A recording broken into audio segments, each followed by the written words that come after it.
This first one here ended up selling this last month.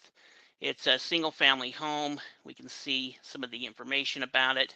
You know, the county has an assessed value of about $60,000 on it.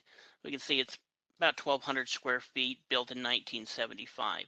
Now, this property ended up selling for $11,500, and we'll look into a little bit of the property details. Yeah, that seems pretty cheap. I mean, it's not that old. Now, one thing that's kind of interesting, and we're going to look at some that are currently on the market, but this one actually sold. And we can kind of tell by looking at this information what happened to this property. So this was purchased in October of 2025, and it sold in November of 2025. It may have been purchased in the end of September when it finally went through. Yeah, but they essentially, the buyer basically sold it the following month. Yeah, exactly. Well, and they didn't do anything to it. You can see all that they may have done is they weed whacked the front of the yard.